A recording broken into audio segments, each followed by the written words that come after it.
Holiday spending is officially here and our kids' expenses decided to join the party. Today I'm showing you exactly how we are adjusting our December budget to stay on track. Hey there, I'm Brittany Flammer, certified financial coach, mama of 5, and avid budgeter. I use a zero-based budget. Google Sheets is my go-to because I've got the app on my phone, so I have it with me wherever I am. You can follow along with your own numbers by grabbing my template. There's a link in the description box, or just following along with whatever budgeting app you use. Starting with income. My husband's income we have set at about $7,100. My income, I do make money every single month, but we try to live off of my husband's income, and then my income is like icing on the cake. It goes towards fun stuff, either vacation or house projects. So we don't use it for just our regular living expenses. Cash back, we get 2% flat rate cash back on our credit card. So we will earn some cash back. And as I mentioned below, that will go towards our Christmas. And interest, we do have some money in high yield savings accounts, a lot less than we used to, but our emergency fund, and we still have a little bit of money in some of our sinking funds that earns interest. We just let it accumulate and go into the savings accounts where they are. So total income that we are budgeting is for $7,100. So 10% of our gross income we tithe, plus we also do some fast offerings and some humanitarian aid. So that works out to be about $930, and this is off of my husband's income. So it will be higher than this when we take into account my income, but we're not budgeting off of my income. This is just my husband's. Now, moving on to expenses, I start with the fixed, boring ones that are pretty consistent and move down to the more variable ones. Mortgage is $1,400. It's actually $1,380 something. We just round up to $1,400. We're cutting off a few months of our mortgage by doing that. Electricity, $53. So we did add more solar panels, and it should at some point go down. We've got more solar panels. It is the worst time of the year for solar here where we are, but our electricity is paid off of an average. So once a year they go in and readjust it, or maybe twice a year. So it should go down in the near future, but I don't know when they'll look at it and adjust it again.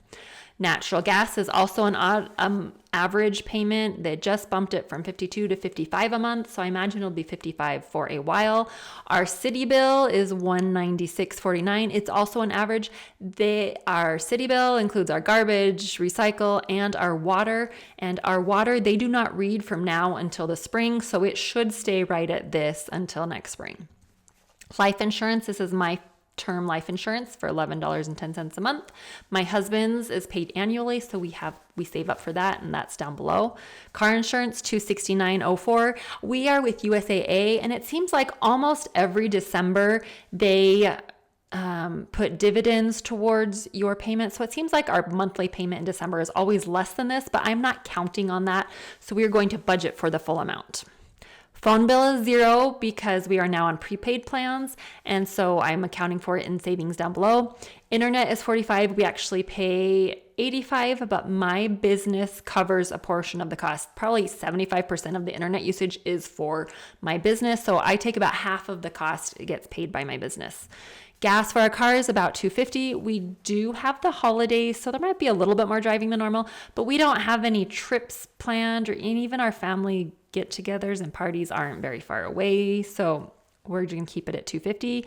Piano for 2 kids, it's $100. This is taught by a sister-in-law, and she said $50 is the most she would take for each of our kids.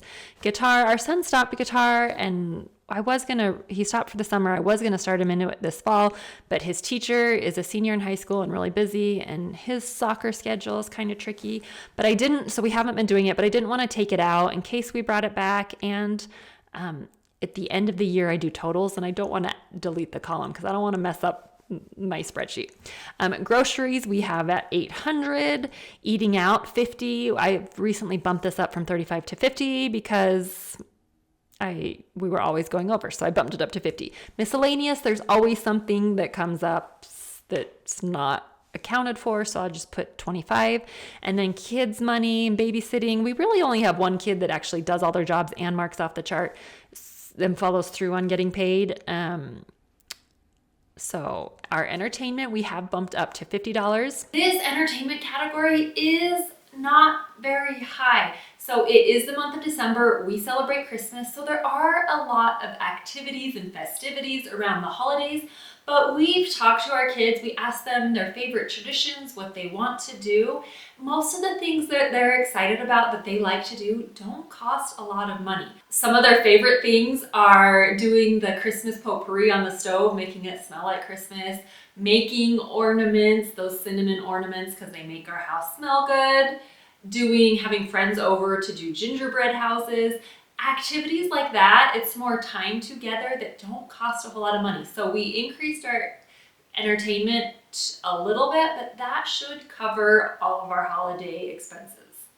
So our total expenses for the month, $3,329, which you can see that is almost 47% of our income. So almost 50% going towards expenses. Including this includes our needs and our wants, and then we do not have any debt other than our mortgage, so we are going to go on to our savings. Savings is more painful than usual right now.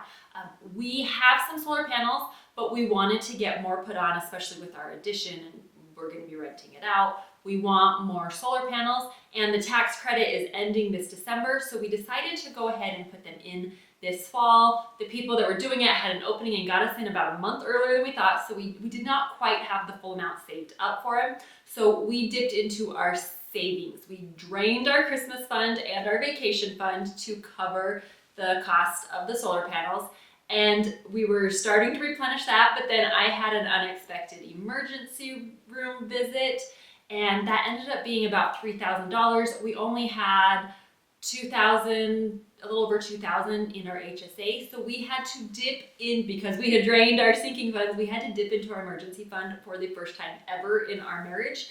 And so we pulled some money out of our emergency fund to pay the rest of the emergency room bill. We have since replenished our emergency fund. That was our first priority. We filled it back up, so it's back up to normal. But we're still really low on some of these other sinking funds, and if you haven't missed it, in case you missed it, Christmas is this month. So let me talk about how we're going to get there. Okay. Savings this month is really, really painful. We decided to get more solar panels. With our addition, we wanted some more. And we knew that was coming. We have kind of been planning on it, but the tax credit for it is ending this December, and we get snow here, and so they can't put them on that late in the year. October was about the latest they said they would guarantee.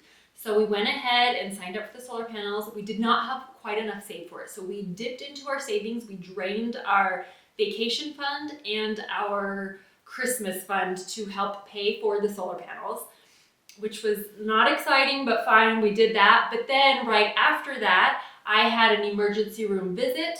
The bill was about $3,000, and we only had like a little over $2,000 in our HSA. So we used that $2,000 from our HSA, and then we had to pull money out of our emergency fund for the first time ever in our marriage.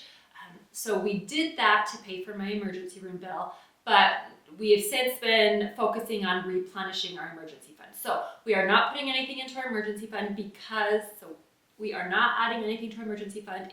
That was our first priority. We've now replenished our emergency fund, so it's full, but our other sinking funds are still really low.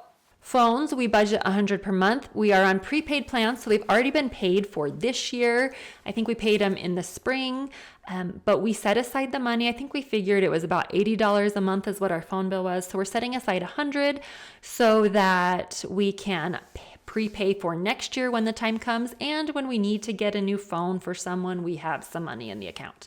Emergency fund, I'm not putting anything towards it. Husband's fund money and his kind of bike maintenance, $50. My fund money, $25. Life insurance, $68. We pay this every fall, so we set aside the money each month. House maintenance, $200. This is just regular. Something breaks, or I want a new picture, or random small stuff. Inevitably, there's always something. Also, we have chickens, and every couple of months we stock up on chicken feed. So that money comes out of this too. Vacation is at $200 for the month. We are trying to replenish our vacation fund, plus whatever my business makes, some of that will go towards vacation. House updates, we are not doing anything right now. We're focusing on getting caught up on all of our savings and sinking funds. So we're not putting anything towards house updates. Sometimes the money I earn, sometimes it will go towards that. Usually it goes towards vacation. Clothing, $125. This is just regular. There's always someone that needs something. Gifts, this is not Christmas gifts. These are just gifts in general. Usually works out to be teacher gifts at the holidays, the end of the school year, if I want to buy flowers for a friend or take someone out to lunch or donate to a cause. Stuff like that, it would come out of this. Car expenses, just wear and tear on the car. There's always something. We have a car in the shop right now, oil changes, stuff like that. Christmas, we are putting aside $200. Now let's talk about Christmas for a second. Christmas, I've mentioned we typically use the cash back from our credit card and for the whole year, and that is our budget for Christmas. And this year, every month I cashed in every month on our credit card, I cashed in our cash back, moved it into an online savings account, and that is our Christmas fund. However, I mentioned we used that for the solar panels, so we drained it down to zero. So we don't have that much time until Christmas. So here's what we were doing to pay for Christmas. First of all, I do some cashback apps throughout the entire year. The gift cards and cash that I've earned from those apps throughout the entire year, and that will go towards Christmas. That will end up being a couple $100. Also, we have November's cashback I have not yet cashed in, and December's credit card cashback. I will put both of those towards our Christmas fund. And then we'll have to come up with whatever we can save between now and the end of the month. So I have some budgeted this month to go towards our Christmas out of our budget. Then my husband does do, like I mentioned, some extra hours. So if our income is higher than the baseline, which I'm pretty sure it will be, I just don't know the exact amount, that we will put towards Christmas. So I'm guessing we typically plan on $800 to $1,000 for Christmas. This year we're looking at more like $600, maybe $700. So we have talked to our kids. We've told them our budget's going to be a little bit lower. So we've looked at ways we can cut back. One, I love sending Christmas cards out. We have decided not to mail them. We've decided to do digital ones, so that won't cost us anything. We've also, with the Christmas cards, normally we take family photos in the fall. We decided not to take those this year to save on the expense. We've got a family photo from our family trip over the summer. We're just going to use that for Christmas cards. So we are not doing the family photo, not doing the Christmas cards.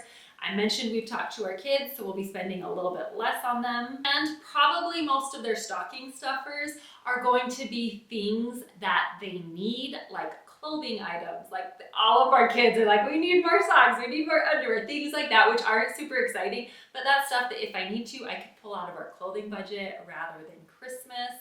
So that's what we're doing to handle Christmas.